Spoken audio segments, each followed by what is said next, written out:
events.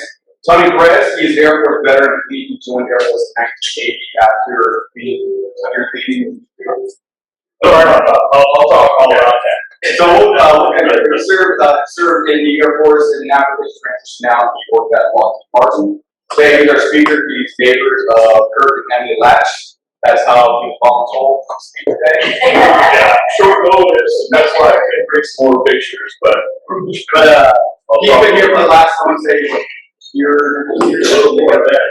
And I'm happy to have him speak. So please welcome Tony Perez. One thing I want to say, first of all, is that all of us that have served in the military, it's a brotherhood.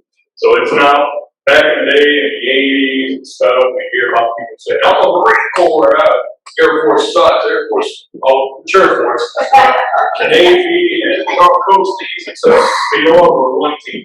That's all that matters. And I look at that, especially after this show. So I want to talk about, first of all, about myself. I'm actually Cuban. I was born in Havana, Cuba. And my father had a Shell gas station, he had a meat market, and he had a grocery store. And because of that, he was a capitalist. So when I was about 2 years old, they came and they hauled him away, and they put him in prison, political prisoners, called Lacalania, again. And it was off Havana where we lived, so my mom, my sister, and I would get on a little boat and go there once a month to see him, visit him. Sometimes they turned 40. So the time that we did go, my mom would save as much rice as possible, and she would take a little aluminum pot with about that much rice in it, and the rations were like 3 pounds of rice per month, 1/4 pound of meat per person per month, and a little can of tomato sauce for the fish. My mom would say that, and then put the sauce, tomato sauce, and rice. And I remember seeing my dad in prison during the visits, not even speak. He would just get that pot of rice, just inhale, literally inhale, because all they had for food, he told me years later, was water, they had worms, and sometimes the communist guards would spit in the water just to be mean to the prisoners. So my dad had a very difficult time. After 4 years, they released him, and he was part of the communist system is they released the political prisoners for 2 weeks to revisit the family, and then assigned to 2.5 years working for the government cutting sugarcane. Well, my mother's from Spain.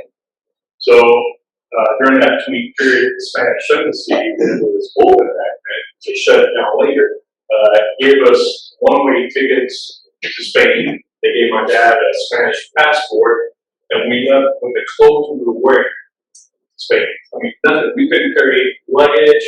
We couldn't give any indication we were leaving the country because someone would report you. Every block in Cuba had a comité from a native person. So it was always looking out for everybody. If they smelled more than 1 day a month of meat or anything like that, they'd be knocking on our door. Hey, what are you doing cooking more meat? Because they knew that you're not a communist member of the culture. That's what they would do. So it was very difficult. So we got on the plane. My mom told me, say a word, and she got the sensitive skin back here. She pinched it. She said, if you say anything, hurt your skin off, basically. So we were real quiet on the plane. Once we were out of the Cuban airspace, the pilots announced it, and I saw people crying. I didn't understand. Then the flight attendants came out and started serving little sandwiches. One with a simple slice of ham, another one, half sandwich with a simple slice of cheese. And that was the first time in my life that I tried ham with cheese. I've never had this. And I'm saying this because we need to appreciate the freedoms we have in our nation. And as veterans, we took an oath to protect and defend our Constitution from all foreign and domestic enemies. We got to keep that in mind, especially in the situation that we're living in today. So we left for Spain, lived in Spain for about a year, and then we immigrated legally to the United States. And we went to California. So then from California in 1979, I enlisted in the Air Force early enlistment, not talking my parents, because I just wanted to serve my country. I wanted to do it myself. And I didn't tell my mom and dad that I was going to go in the Air Force until a week and a half, 2 weeks before I left. And my dad accepted, but my mom was crying and all broken and stuff, and she understood.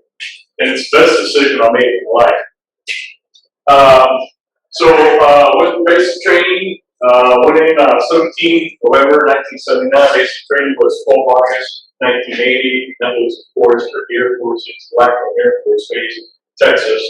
And when I left the airport at 9 o'clock in the morning in California, it was 85 degrees. And when I went to Texas, it was even hotter.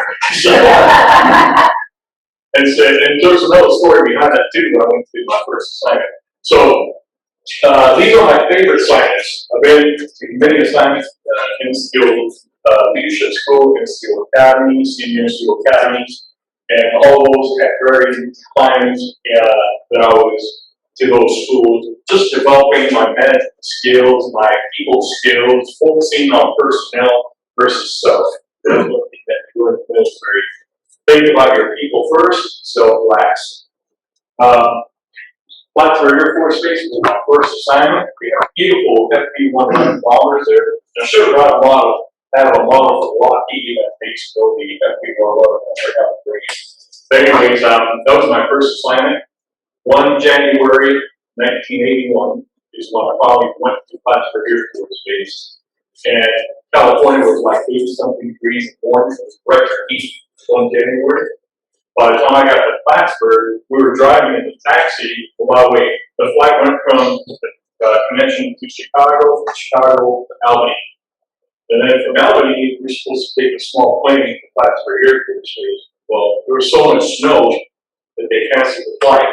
So then American Airlines paid for our taxi from Albany to Plattsburgh with another lady, all the way to the Adirondacks, which is a beautiful, beautiful part of the country. Never been to the Adirondacks, it's beautiful. So from there, we're getting to the base, and there's a bank on the left-hand side that says -14. Of course, I asked a stupid question. I said, -14, and the taxi driver says, it's 14 below zero. Well, my supervisor, who had a sense of humor, I called him ahead of time and I said, what's the weather like? He says, it's a little cool, but you'll be fine. At the time, we had to wear a class A uniform whenever we traveled. That changed years later so people wouldn't identify you as military personnel. So I was wearing my class A uniform, blues, no jacket. I get there and I was freezing to death. So the security guard at the main entrance, there's 2 entrances to Plattsburgh Air Force Base. The main entrance, he looks at me and says, come inside. Hard chat. I called my supervisor at 1 o'clock in the morning by the time we got there. And he comes pick me up, takes me to the barracks with my duffel bag. I don't know, it says, get some sleep, report tomorrow morning, go 7 minutes. That's exactly what I did. So from there, it was a great assignment. There was a lot of activity at Plattsburgh. We did some fishing on the old side of the base. We could rent some boats from MVA for free. And we would go on Lake Champlain fishing. It was just fantastic. I enjoyed it. Had a great time. The great thing about Plattsburgh also is during the winter time, it got so cold that in the dorms we could take our beers and just put them on the ledge of the windows. Refrigerator. I mean, it was so cold. But we had a great time, actually. My next favorite assignment was Fairchild Air Force Base. We had B-52D models there and also KC-135s. That was a great assignment as well. I get to travel to the West Coast for Fairchild, the West Coast, which is a beautiful part of Washington, where Spokane, Washington is. It was a very dry climate area. It was a beautiful country. And that was my first time having 3 brand new airmen out of basic training out of tech school. And I was just a senior airman, well, sergeant at the time. Went from senior airman to sergeant. And that's just from Plattsburgh, New York, I went to Ulsan Air Base, Korea, and Korea was all right. It just snowed a lot during the springtime because they had open sewers, pinching ditches, and it just snowed like high heaven. And there I made senior in the below zone. At the border, we senior in the below zone. So I tested for staff. I mean, first time, so I got my time and grade, got sergeant. But here I'm brand new, 3 new people, and I'm like, oh my God, I'm going to see why before. But I managed to do the training, bring them up to skill level 5, and then I would go back to tech school for advanced courses at Perez Air Force Base, and I've always been academically a very rigid student. And they offered me a position to be an instructor at Perez Air Force Base at the School of Aerospace Medicine. So I took the job, and after a year and about a year and a half almost at Perez Air Force Base, I went ahead and went to Perez Air Force Base where I went through technical instructor training at Blackman Air Force Base. And from there, I was an instructor for the Environmental Engineering with my AFSCS, Air Force Skill Code, which means I was industrial hygiene. I did air sampling, I did water sampling, I did soil sampling. And those are the things that I did for my career for the most part until I cross-trained forward to ground safety. So I did that for 18 years, and then the other 10 years I was safety. So then at Brooks, we taught the officers as well as the nurses. I was in nuclear launch with Penn Warford, and I went up to the Hill, as we call it, to do the actual environmental training and industrial hygiene, industrial life school, safety, industrial hygiene measurements, which is math, using your calculations for determining the quantity of exposures and air samples, etc., conversions. And then from there, I went to, well, from there I told two, but my other favorite base was Dover Air Force Base. As I was explaining to Curtis, the Dover Air Force Base was a lot of fun because I love to fish. So I did a lot of deep sea water fishing with some of the friends that had boats. And also with my kids that were small children, I would take them behind Highway 95, which Highway 1, the old Highway 1, and then there were some small roads that would go along the highway, and it had little bridges that would go over the tidal areas. You had high tide and low tide, and those were the perfect areas for going fishing for crabbing, playing crab nets, and I would take the kids crabbing, put a net on one side with a chicken wing, then one with the chicken wing, go to the other side, pick up the crab, put it in a bucket, go to the other side, with all the crab. And I loved it, I enjoyed it. And that was a lot of fun. And it got old because my son, he was only like 2 years old. They called me crab. So I hated it after a while. I started giving the crab away. And so finally, after Dover, my favorite assignment was the Pentagon. So in 1999, I cross-trained over to safety, ground safety. Kind of burned out of industrial hygiene, acronym for environmental engineer. So I became a ground safety technician and superintendent. At that position, I was in charge of all the personnel in the safety office. Our responsibility was to be OSHA compliant. So on the outside, you have OSHA compliant. The Air Force calls it safety.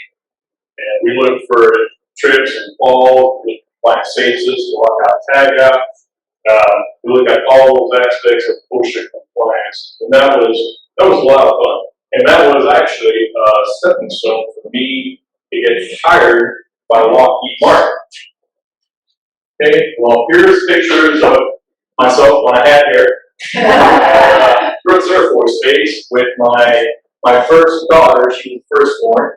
And I was a staff sergeant. I made staff sergeant in 6 years. And then from there, that's at Dover. We had a dining in. So a dining in, for those who don't understand what a dining in is, very traditional, military function, but it includes your dependents. It's part of it toned down from a dining. It's a dining out. So part of it toned down from a military formal function of dining in. So a dining out is more laid back. You have your responsibility, usually your guest speaker, and we have a really nice formal dinner. Dining in is a real traditional military function where we have a steel academy for every base function. And we have what's known as the grotto. How many of you remember the grotto? Every function has a grotto. They put tequila, they put Bacardi, they put whiskey, they put wine and beer, and the big old, we used to use toilet bowls. Toilet bowl, pour all those drinks into the grotto, which was the toilet. And so it was a very formal function. You're in your class A uniform, completely dressed, and the change from the chairman would sit at the front table along with the senior, the chiefs and the commanders, colonels, etc. And then you have a guest speaker. And if you, for example, sit on your table and you put your elbows on the table, someone will call you out. Mr. Chairman, such and such violated code of ethics. He deserves to be drinking some grog, so the chairman will say, stand attention, formal movements, march up to the grog, and the chairman would determine how many cups of grog you drink. So you would dip it in there, and they observe it, and then you stand attention and say, whatever they said to the United States, the chairman, whatever they wanted you to say, drink it all the way, show it, and put it over your head, and hope to God there was not a single drop of water. If you did, you would have to do it again. It would be a whole procedure, and if you missed it, it would make you drink another one. Let's just say everybody got hammered. And people would have to take you home because after drinking some of that stuff, we have people puking on sides. But it was a lot of fun. It just brings people together. It's a lot of fun. We had a great time. So that was the first time. Kathy pulled a couple of pictures from, this is from Plattsburgh Air Force Base. Now this is, Plattsburgh Air Force Base had a main road that went right through the base. So on the opposite side of this entrance was the main base. This entrance here was the access to the lake, and this is where the officers had housing. And it was a really beautiful base. I hate to see that they closed it, but once you go through this gate, you had CPO, Civilian Base Personnel Office. And you had some training offices there, and then you go in there and it had a long, oblique kind of circle, and it had beautiful, huge homes that the officers stayed in. On the other side of the base, we had the enlisted side, and we had the dormitory where they stayed. I was asking Kathy if she could get a picture of it. I was looking at my phone actually before I started the speech. I was looking for a picture of the front of the base. We used to have a B-47 front of the base from the hospital because as a environmental engineer, I was attached to the hospital squad. And then behind the B-47, which is beautiful, there was a huge brick hospital, Air Force hospital right there. And that was really nice. Well, go back, I want to talk about Brooks Air Force Base. This is actually the oldest World War I hangar still standing today. And it's at Brooks Air Force Base. Plattsburgh Air Force Base shut down about 1991, I believe, or 92. Brooks Air Force Base shut down and became public housing in San Antonio. Now we stayed on base, we stayed on base at Perez Air Force Base. Beautiful base, surrounded by well, in the middle was lakes and golf courses.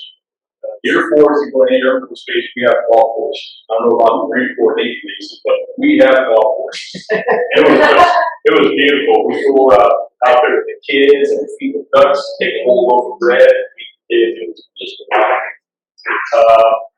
and then they shut that down, unfortunately. Dover Air Force Base, that's a picture of main entrance Dover Air Force Base. They have C5s. And then I got assigned to the Pentagon. When I got assigned to the Pentagon, that was September 1, 2001.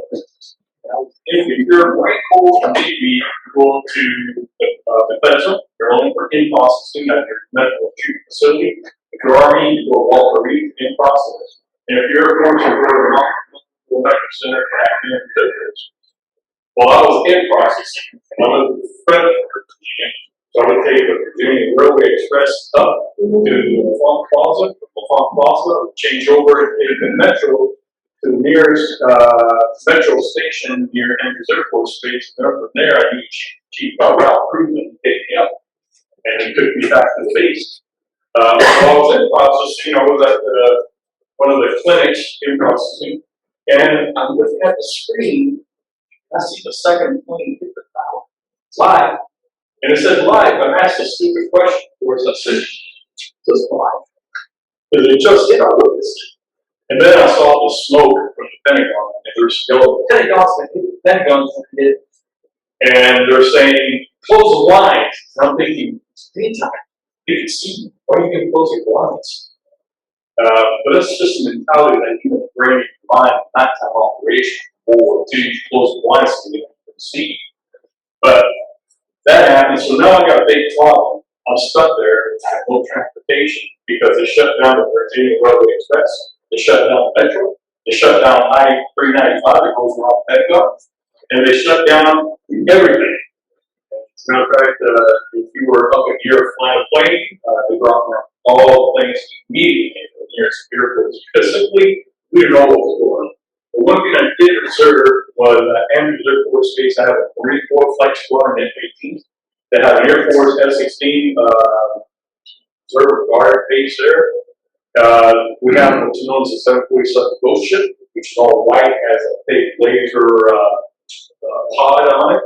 And another 727, that's a white one, called the other Ghost Ship. They just launched everything for like, gosh, it seemed like over an hour, just launching aircraft, everything they had that could fly, they launched it up to the sky. It was impressive. And I didn't have cell phone. All phone lines went dead because everything was congested and nobody could communicate with it. So my wife said, "Oh, thinking, oh my God, it's going to be bad." I wasn't, thank God. But this lady that was in explosive safety, civilian, she sees me. She said, "Aren't you the new senior?" And I said, "Yeah, I am." She said, "Where do you live?" And I said, "Fredericksburg." And she said, "Well, you have arrived." I said, "No, I'm stuck here." She says, "Come with me. I'm going to go see my friends in Fredericksburg." So that was a godsend. And I had to ride back home.